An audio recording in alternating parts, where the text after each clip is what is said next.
السلام عليكم ورحمة الله وبركاته طلاب المرحلة الأولى الدراسة الصباحية والمسائية. أهلا وسهلا بكم. اليوم عندنا محاضرة جديدة في مادة الأدب Types of Literature. المحاضرة اليوم الجديدة اللي عندنا هي Dramatic Poetry اللي هو الشعر المسرحي. What is meant by dramatic poetry and how can I know what is meant by dramatic poetry and blank verse. Dramatic poetry أو الاسم الثاني لسهولة dramatic verse أو verse drama هو كان كل عمل أدبي يكتب يسرد قصة يقدموه في المسرح، لذلك هو ماخذ من كلمة dramatic اللي هو المسرح دراما. لكن هذا النوع من الأدب this kind let's say of literature or let's say poetry form kind of narrative poetry is closely related to acting اللي هو التمثيل. It tells a story and that story connects the reader to the audience through emotions or behavior. It's performed physically and can be either spoken or sung. Normally it uses a set of rhyming or meter or pattern, setting it apart from prose. It has evolved since ancient Greece. أصوله جذوره تعود إلى الإغريق اليونان, but it still survives today. A lack of strict guidelines makes it, let's say, somewhat debatable what exactly counts as dramatic poem. يعني هو بشكل عام هو نوع من أنواع الشعر عادة مرتبط بالمسرح. هذا الأصول تعود إلى الإغريق اليونان، وهذا النوع من الشعر عندنا بأربع أنواع اللي هو soliloquy, dramatic monologue, character sketch and dialogue اللي هن ذننا آخر شيء. راح نشوف شون تاريخه وشون أشكاله. History of dramatic poetry. In ancient Greece, people went to the theater to see live plays for entertainment. باليونان القديمة كان الناس يذهبون إلى المسرح على مود يشوفون يعني مسرحيات let's say for entertainment, just as individuals more in modern days. Those who performed these plays, they often needed to memorize their parts very quickly. So their playwrights هم الكتاب المسرح, tried to help them out by putting the text into a meter or rhyme. على مود ذول الممثلين يحفظون النصوص, أجوا الكتاب على مود يسهلون الأمر لهم, حولوا هاي النصوص وضعوا عليها أوزان وقوافي meter or rhyme pattern that was easy ليش على مود تكون عندهم سهلة الحفظ والتذكر. Over time, writers and actors and the general public started to prefer a more free verse style. خلال الوقت طورت هاي الوضع انه ما يريدون بعد ما صار يكون هناك رايم اللي هي القافية, صار يكون عندنا سهولة الفري فيرس. الفري فيرس اللي راح ناخذها او البلانك فيرس الشعر الحر. Forms of dramatic poetry. أشكال dramatic poetry. Forms of dramatic poetry. Dramatic poetry can take one of the several forms. عندنا أنواعها مثل ما قلنا, عندنا soliloquy المناجات يعني soliloquy, dramatic monologue, character sketch and dialogue. ذني أربع أنواع خاصات بالdramatic poetry. Any of these forms can stand by itself, but when a person is writing a play, he might use more than one style, depending on how he wants to show development. نيجي أول واحدة نشوفها. soliloquy اللي هي الأولى اللي هي المناجات. عادة هو الشخص اللي يتكلم لنفسه, يتكلم مع نفسه مع ذاته. A character who speaks mainly to himself, ما يتفاعل مع الآخرين. هذا اللي يصح له soliloquy. A character speaks mainly to himself, not interacting with anyone else.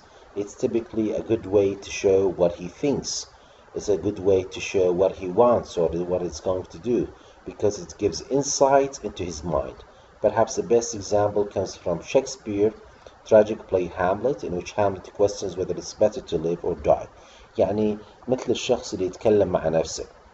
السوليلوكوي هي المناجات تكون بالشعر بالمسرح أو حتى بالشعر. هذا اللي يكون الشخص يتكلم مع نفسه, ما يتكلم مع الآخرين. هذا يصحوا له السوليلوكوي. هذا أول نوع, يعني التكلم مع الذات على مود يبين للشخص إنه شنو يفكر للأودينس, إنه هذا الكاركتر شي يفكر شي يريد شي يسوي. هذا يصحوا له السوليلوكوي. فالكتاب بلاي رايتس الشعراء البوتس وظفوا هذا الشكل من من هذا الشعر يسمونه soliloquy بالأدب بشكل عام وفي الشعر والمسرح بشكل خاص. مثالنا كان هو إنه هاملت. النوع الثاني اللي يسموه له dramatic monologue. dramatic monologue هي مشابهة للsoliloquy, is very similar to soliloquy in that it reveals something about the speaking character. The main difference is that here the actor is talking to someone else in the play. هنا الدراماتيك بوتري المونولوج دراماتيك مونولوج فرق عن السولولوكوي انه هنا عندي الشخص يتكلم مع شخص اخر، يعني the speaking character هذا المتكلم يتكلم مع شخص اخر، مو مثل السولولوكوي يتكلم مع نفسه. هنا لا، يتكلم مع شخص اخر. let's say there are two characters، لكن الشخص اللي يتكلم عليه يتكلم معاه هذا الشخص ما موجود، يعني let's say يعني ما يتفاعل معه، لكن هو يتكلم his audience. The main difference is that the actor is talking to someone else in the play, not just himself. The second person does not say anything, just listening. The second person does not say anything, just listening, and their presence often makes let's say the speech much more believable. هذا النوع الثاني اللي هو dramatic monologue. This type of poetry usually shows up during critical moments and plots. هذا الشيء موجود بالمسرح وموجود أيضا في الشعر.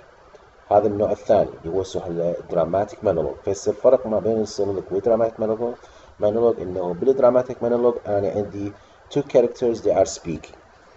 The speaking character and the other who is let's say he is the receiver، الشخص اللي يعني يتكلم معه. النوع الثالث with the character sketch. هذا هنا الكاتب the writer's main goal is to make the audience feel something for the character rather than to move the plot along.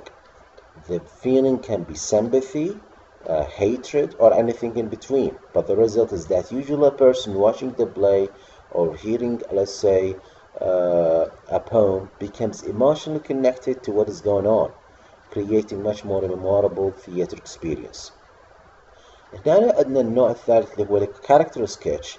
الغرض من الشاعر أو الكاتب المسرحي يريد ما يعني يطرح لسه يقدم يخلي البلاط القصة أو الحبكة تتماشى بشكل يعني سلس، لا، لكن يريد هو إنه الأودينس الجمهور إنه يعني يتفاعلون يعني بالمشاعر تجاه هذا الشخص، تجاه هذا الشخصية الشعرية، بالحزن، بالتفاؤل، بالكره، بالعاطفة. هذا يسموه له الكاركتر سكتش، انه بس فقط الشاعر او الكاتب المسرحي اللي يحاول ان يرسم في الصورة لشخصية معينة غرضها على مود يعني شيء يعني يثير مشاعر الاودينس، مثل مشاعر الجمهور بالحزن، بالفرح، يعني بالكره. هذا يسموه له نوع من انواع الكاركتر سكتش. هذا النوعية اللي تعود ايضا علما للدراماتيك بوتري. هذا ايضا هو شخصية واحدة عندكم.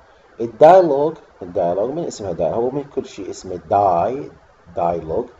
هذا معناته two characters، لازم هنا عندي two characters.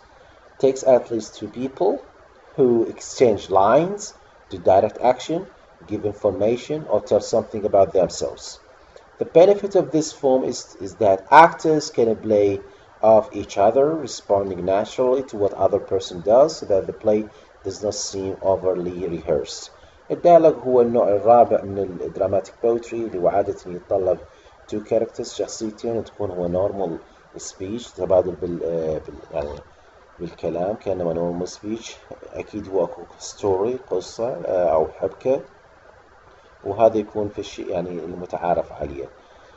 The challenge in using it in dramatic poetry, however, is that the writer has to maintain some similarity between the rhythm and the meter of the text for the both speakers. إنه هذا بالكلام هو مو مثل ما نعرف natural speech، لكن السبيتش اللي يكون ما بين two characters they must have similar they must have what called rhythm and meter، إن يكون عندي وزن وإيقاع للنص اللي يتكلمون به، يتكلم به، وهذا يكون مسرح. وهذا من أنواع أو أمثلته اللي هو رواية قصيدة Shadowy Waters by William Butler Yeats. William Butler Yeats. هنا فيما يخص هذا الجزء الأول. راح نكمل وياكم الجزء الثاني من المحاضرة، تسجيل